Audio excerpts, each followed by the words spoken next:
नंद लाला भज गिरिधर गोविंद गोपाला भज गिरिधर गोविंद गोपाला भजो मुरली मनोहर नंद लाला भजो मुरली मनोहर नंद लाला भज गिरिधर गोविंद गोपाला भज गिरिधर गोविंद गोपाला भजो मुरली मनोहर नंद लाला भजो मुरली मनोहर नंद लाला भजो गिरिधर गोविंद गोपाला भजो गिरिधर गोविंद गोपाला बोलिए वृंदावन बिहारी लाल की जय जय श्री राधे जय जय श्री राधे। सभी भक्तों से निवेदन, बहुत एकाग्रचित होकर सत्संग के प्रत्येक शब्द को हृदयंगम करने का पूरा प्रयत्न कीजिएगा। जब आप लोग अपना समय खर्ची कर रहे हैं सत्संग में आकर के, तो उसका लाभ भी पूरा ही लेना चाहिए। राधे राधे जी। राधे राधे जी। राधे राधे। राधे राधे। दासी आपसे एक अर्ज कर रही जी है, जी यदि आपको दिक्कत नहीं हो हुक्म कीजिए। तो आपने जो कल वो लकड़ी के तलवार वाली जो कहानी सुनाई थी, जी जी जी, वो हद तक तो थोड़ी समझ में आई है, लेकिन आप एक बार और उसको रिपीट कर दें तो बहुत अच्छा रहेगा दासी जरूर के लिए। जरूर जरूर करूंगा, अभी वही करने वाला हूं मैं। हाँ, मुझे भी पता था कि कल पूरी तरह वो कथा समझ में नहीं आई होगी। आज उसी को बेस बना करके फिर दोबारा आपसे चर्चा करना चाह रहा हूँ। देखिए, अब बहुत ध्यान से सुनिएगा, मैं उसको भी रिपीट करूंगा। उससे पहले मैंने सभी भक्तों से 5 दिन पहले निवेदन किया था कि आप सब लोग अपने मन की दशा का नोट करके मुझे बताएं व्हाट्सएप पर कि आपका मन कितना शुद्ध हो चुका है, क्या आप मन के दृष्टा बन चुके हैं, क्या आपका मन आपके कंट्रोल में आ चुका है। लेकिन मुझे 50% भक्तों ने तो उसका रिप्लाई दिया, लेकिन 50% ने या तो सुना नहीं या उन्होंने मन को देखने का प्रयत्न नहीं किया।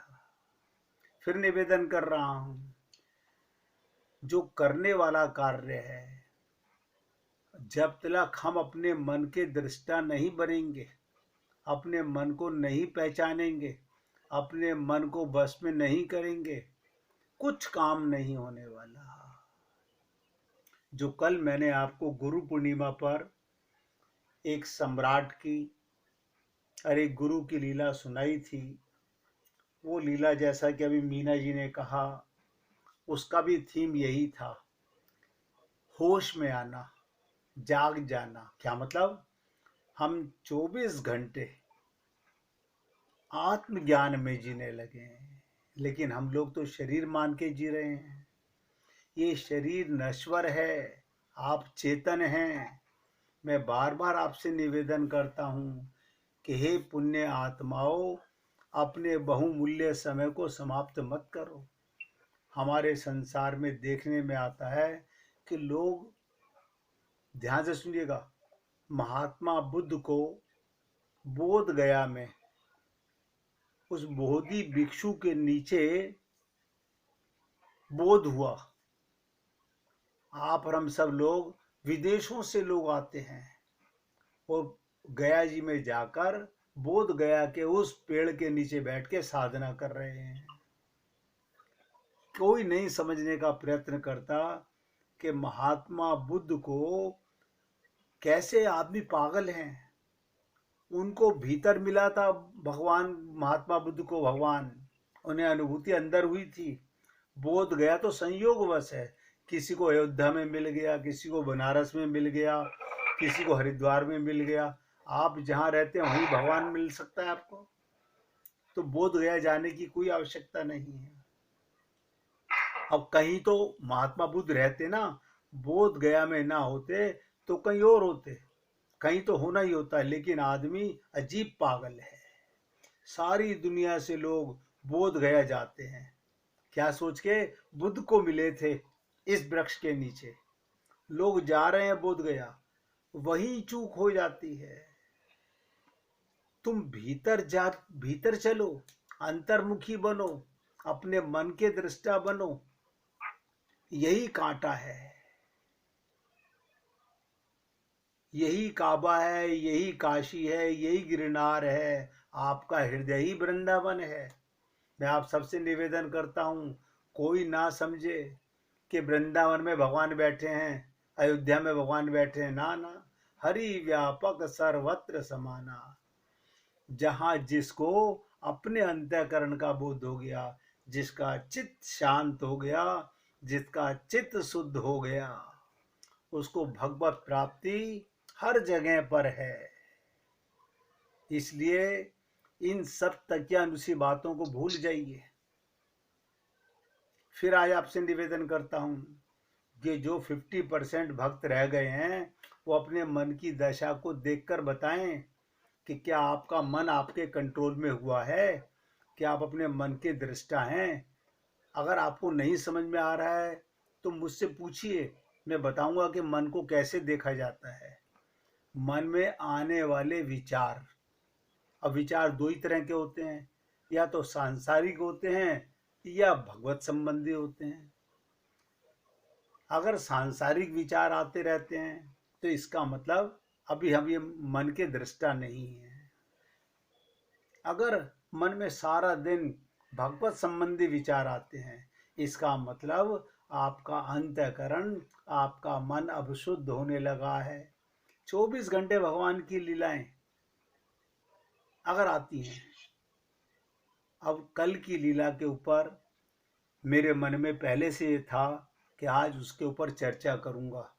ये तो मीना जी की कृपा आप सब पर भी समझिएगा, और मुझे और सहयोग मिला ये बताने के लिए कि राजा कौन है और गुरु कौन है। आप और हम सब लोगों के जीवन में संत महात्मा आते हैं, बहुत सदगुरु आते हैं, लेकिन क्या आप और हम लोग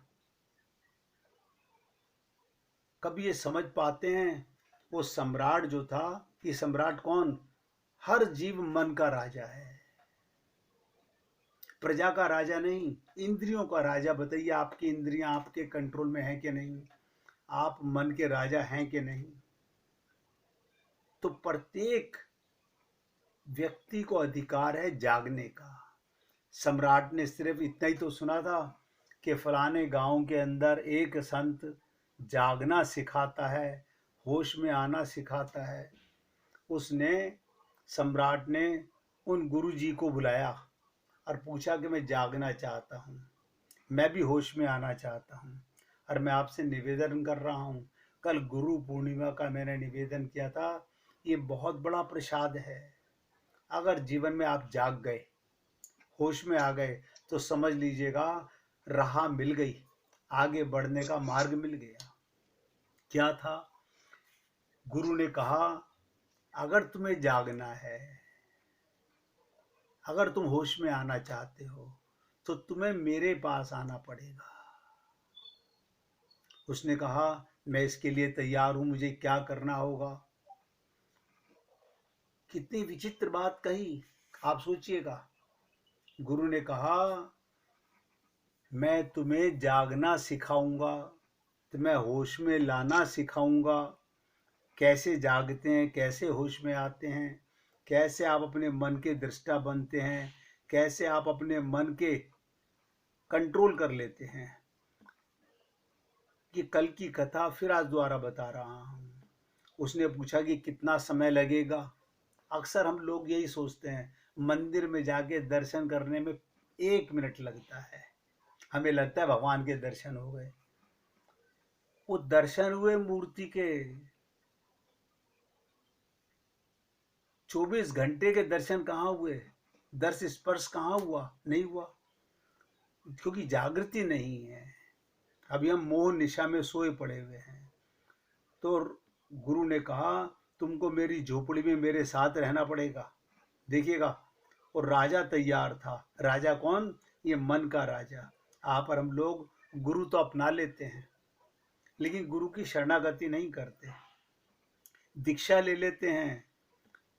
मैंने कल कहा था, गुरु की कृपा और शिष्य की शरणागति यानी पूर्ण श्रद्धा और विश्वास, इनका विवाह होता है,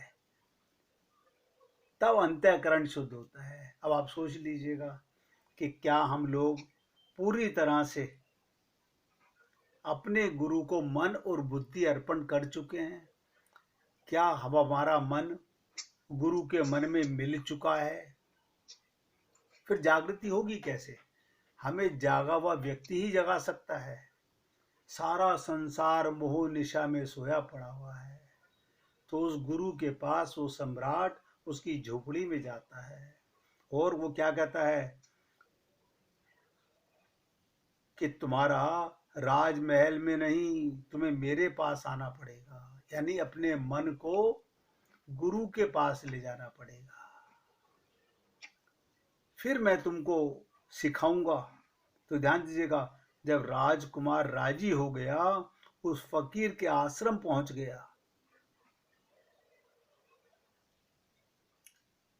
सीखने की तैयारी हुई, तो उसने क्या कहा, मैं तुम्हें होश में लाना चाहता हूँ, मैं तुम्हें जगाना चाहता हूँ। बोले उसके लिए क्या करना होगा? बोले तुम्हें हर पल सावधान रहना होगा।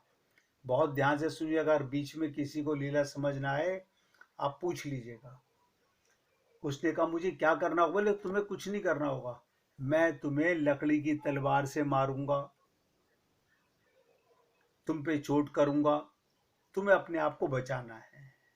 अगर तुम होश में होगे तो वार नहीं होने दोगे, मेरी लकड़ी की तलवार तुम पे प्रहार नहीं कर सकेगी, और अगर तुम्हें मार लग रही है, तुम्हें चोट लग रही है, इसका मतलब अभी तुम जागे नहीं हो, होश में नहीं हो। राजा ने कहा ये तो बड़ी मुश्किल की परीक्षा हो रही है, बड़ी कसौटी है। बोले अगर जागना है तो ऐसा करना पड़ेगा। बोले ठीक है। पढ़ रहा है तो पीछे से गुरु ने वार किया, तुम होश में थे? 3 महीने लगे, 8 दिन के अंदर लहूलुहान हो गया, लकड़ी की तलवार लगने से ही उसका बदन चरमराने लगा। लेकिन 8 दिन के बाद उसे थोड़ा थोड़ा होश आने लगा। क्या मतलब? वो मन का दृष्टा बनने लगा, देखने लगा, हाँ पीछे कोई आ रहा है, सामने कोई देख रहा है, राइट से, लेफ्ट से, ऊपर से, नीचे से। गुरु ने कहा था मैं तुम्हें खाना खाते हुए, बोलते हुए, पढ़ते हुए, किसी क्रिया में भी चोट करूंगा, तुम्हें होश में रहना है। ये होश का क्या मतलब था, मैं आपको बताना चाहता हूं। आप अपने मन के अगर दृष्टा हैं, ये मन के दृष्टा कैसे हैं? जैसे सांस 24 घंटे चलते हैं, ऐसे ही मन में विचार सारा दिन उठते हैं। आपको लगता है क्योंकि आपने उसे, अपने नौकर को अनदेखा कर दिया है। आप मन के साथ अपनी डोर को सौंप देते हैं, आप उसके साथ साथ बहने लगते हैं, मन के दृष्टा नहीं बनते। और मैंने आपसे कहा था इसी मन को भगवान देख के आपके पाप और पुण्य नोट करते हैं। भगवान ये नहीं देखते कि तुमने मंदिर में कितनी आरती की। भगवान ये देखते हैं कौन से मन से, कि किस समय तुम्हारा मन मेरे लिए रोया, कब तुम भगवान के लिए तड़पे, कब तुम्हें वो प्यास लगी। वो जागृति है ही नहीं।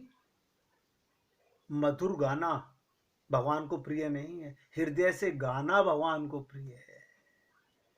हमें गवैया नहीं बनना, हमें भगवान को रिझाना है। उसे सारी भाषा समझ में आती है।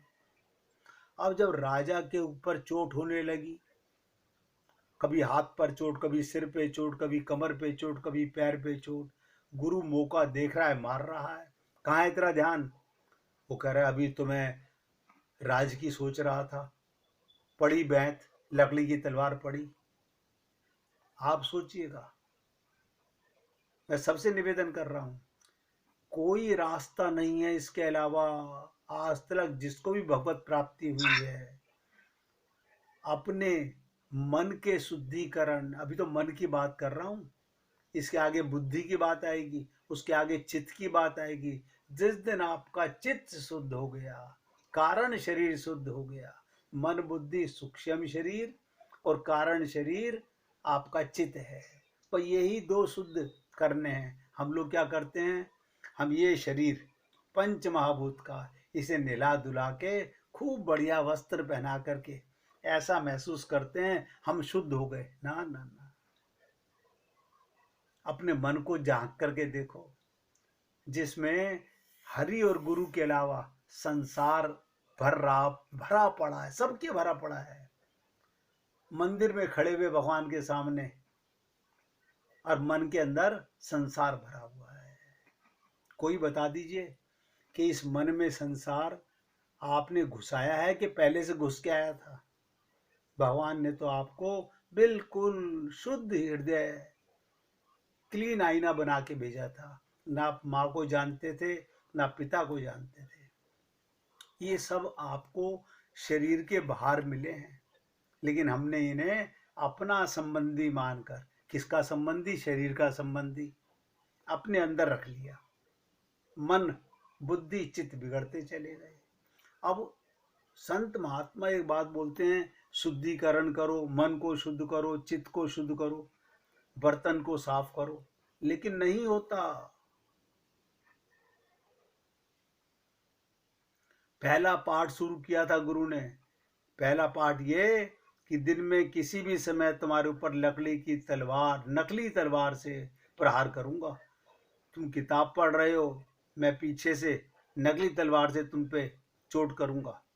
तुम बुहारी लगा रहे हो मेरे आश्रम के अंदर, मैं पीछे से आकर के तुम खाना खा रहे हो, मैं हमला कर दूंगा। दिन भर होश में रहना, आप सोचिएगा, अलर्ट रहना। किसी भी वक्त मेरी तलवार, लकड़ी की तलवार तुम्हें चोट पहुंचा सकती है। आप और हम लोग मंदिर में होते हैं, सत्संग में होते हैं, संतों के पास होते हैं, और मन अभी पति देव आने वाले हैं, वो बाहर कार से हॉर्न देंगे, अपनी घड़ी का टाइम ही देखते रहते हैं, मोबाइल पे कोई मैसेज तो नहीं डाला देखते रहते हैं। अब गुरु तो चोट कर नहीं रहा, लेकिन हमें नजर आता है कि गुरु को पता नहीं चला। सब पता चलता है गुरु को, गुरु आपके हृदय को देखता रहता है। ये भगवान की कृपा है गुरु के ऊपर, लेकिन वो कहता नहीं है, वो चोट करता नहीं है। इसलिए मैं आपसे निवेदन कर रहा था, आप ही अपने मन के दृष्टा बनो। तो गुरु क्या करता था, जैसे ही चोट करता, अब राजकुमार ने कहा मुझे तो जागरण की शिक्षा के लिए बुलाया गया था, आप तो मारने की बात कर रहे हो, मैं तो आपके पास जगने के लिए आया था। ये क्या करवाया जा रहा है मुझसे? मैं कोई तलवारबाजी सीखने थोड़ी आया हूं। लेकिन गुरु ने पहले ही कह दिया था, इस मामले में तुम कुछ पूछताछ नहीं करना। मजबूरी थी, शिक्षा शुरू की गई, पाठ शुरू हो गया। 8 दिन में उस राजकुमार की हड्डी पसली सब चरचराने लगी, जगह जगह चोट लग गई। रास्ते पर घूमने निकला, हमला हो गया। दिन में 10, 20, 25 बार हमला होता था। मैंने आप लोगों से कई बार निवेदन किया, हर घंटे में अपने मन को रीड करो, इस घंटे में मैंने क्या काम किया, कितना पीहर की बातें सोची, कितनी ससुराल की बातें सोची, कितना बेटा बेटी की बातें सोची, और कितने सेकंड आपने गुरु और भगवान की बातें सोची। नोट करो, यही तलवार है, आप वार करो अपने मन पर। लेकिन कौन करे? हम मन के गुलाम हो चुके हैं। गीता पढ़ रहे हैं, गीता पढ़ते पढ़ते भी, रामायण पढ़ते पढ़ते भी, पाठ करते करते भी मन बस जल्दी से पाठ खत्म हुआ, अभी बेटा ऑफिस जाने वाला है, उसका खाना बनाना है, पति जाने वाला है, उसका काम करना है, पोता आने वाला है, उसका काम करना है। ये सब का हाल है। और फिर कहते हैं हमें गुरुजी भी मिल गए, हमने शरणागति भी कर ली। क्या शरणागति कर ली? हमने उन्हें गुरु मान लिया। गलत। आपका मन आज भी आपका गुरु है। मन आपका नौकर था। कभी आपने सोचा कि जिस समय आपने रामायण पढ़ी, गीता पढ़ी, क्या आप कृष्ण को अपने मन की डोर सौंप करके गीता पढ़ रहे थे? ना। इसलिए मैं आपसे निवेदन करता हूं, मैं आपको धोखा नहीं देना चाहता। कोई भी संत महात्मा धोखा नहीं देना चाहते। जो मैंने अनुभव किया वो बता रहा हूँ। संत महात्मा ऐसा समझते हैं, हमने इनसे कह दिया ये अंतःकरण का बर्तन, हमारे गुरुदेव कहते थे ये बर्तन साफ कीजिए। अब हम सोचते थे कोई सर्फ आता होगा। हाँ आता है ना, सत्संग है, सत्संग से साफ कीजिए। अब हम सोचते थे कि सत्संग सुन तो रहे हैं, सुनने से नहीं, हृदय में सत्संग भरिए, अंदर हृदय में नहीं जा रहा। ये बात समझ में नहीं आ रही कि मैं आत्मा हूं। अभी भी हम अपने को शरीर मानते हैं।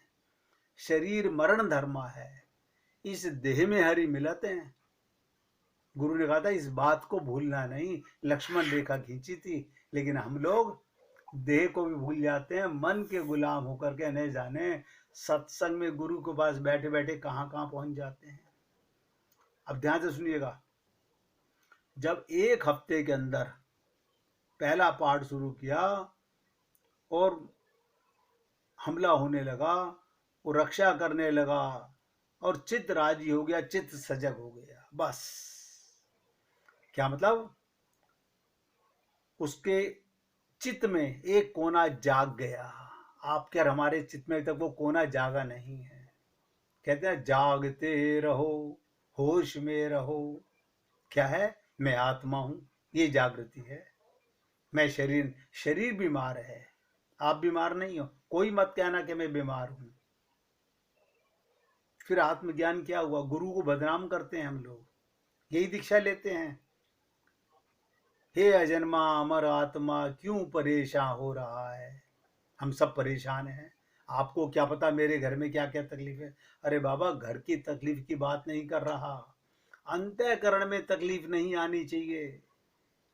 बाहर तो सारी दुनिया में आग लगी हुई है, वो आग तुम अंदर ले जाते हो तो चित्त में आग लगती है। बहुत मुश्किल में समझ आता है। अब उस सम्राट के चित्त के अंदर एक कोना जागा हुआ, कहीं हमला ना हो जाए।